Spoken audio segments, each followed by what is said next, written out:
पश्चिम बंगाल के पश्चिम मेदिनीपुर जिले की खड़गपुर सदर विधानसभा सीट पर चुनाव प्रचार तेज हो गया है।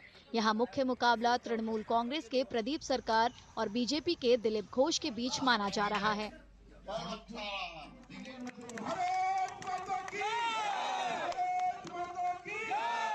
सरकार ने 2019 के उपचुनाव में ये सीट जीती थी। ये उपचुनाव तब हुआ था जब घोष ने 2019 के लोकसभा चुनावों में सांसद चुने जाने के बाद ये सीट छोड़ दी थी।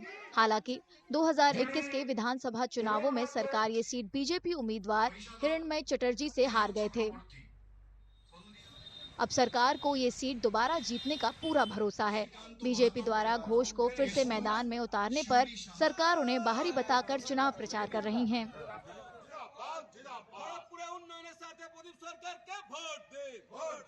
हम लोग जाजापुर बोलते हैं, उन लोग खड़गपुर का वासी भी नहीं है, उन लोग का खड़गपुर का फीलिंग नहीं मालूम है। खड़गपुर का गरीब लोगों के लिए क्या काम करना वो चीज उन लोगों को मालूम नहीं है। तो इसलिए कि हम लोग जानते हैं ये लोग बाहर में आएगा, बड़ा बड़ा बात बोलेगा, चल जाएगा। खड़गपुर का आदमी खड़गपुर का पब्लिक को चाहता है, खड़गपुर का बेटा को चाहता है। इसके लिए ममता बनर्जी हम लोगों को मौका दिया। हम लोग यूनाइटेड तृणमूल कांग्रेस जो ममता बनर्जी का सैनिक सब मिलकर इस बार हम लोग दीदी को इस सीट उपहार देंगे। दूसरी ओर बीजेपी उम्मीदवार दिलीप घोष न सिर्फ खुद की जीत को लेकर आश्वस्त हैं, बल्कि उन्हें राज्य में पार्टी की बड़ी जीत का भी भरोसा है। उनका मानना है कि इस बार टीएमसी के खिलाफ सत्ता विरोधी लहर काफी मजबूत है। बीजेपी का जो इमेज है, बीजेपी का जो एडमिनिस्ट्रेशन चलाने का जो अनुभव है पूरा देश में हम 20 राज्यों में कर रहे हैं, उसके लिए लोग बीजेपी को चुनेंगे। देख लिया टीएमसी को, अब टेस्टेड हो गया, अब रिजेक्टेड हो जाएगा। जैसा सीपीएम कांग्रेस का हाल हुआ उससे बदतर हाल होगा टीएमसी का।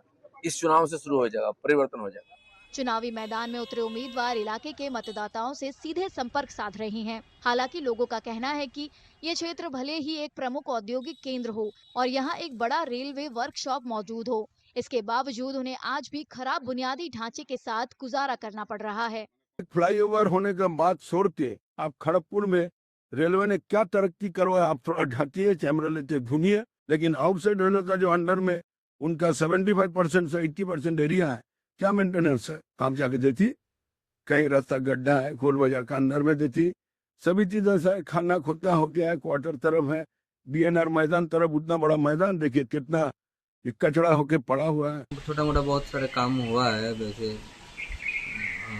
डेवलपमेंट थोड़ा बहुत, मतलब रास्ते का काम ऐसे हुआ है, हॉस्पिटल के वहाँ का रास्ते का काम हुआ है, लेकिन इतना ज़्यादा मतलब काम तो डेवलपमेंट हम लोग देखे नहीं। पश्चिम बंगाल में विधानसभा चुनाव के लिए 23 और 29 अप्रैल को 2 चरणों में मतदान होगा और वोटों की गिनती 4 मई को होगी।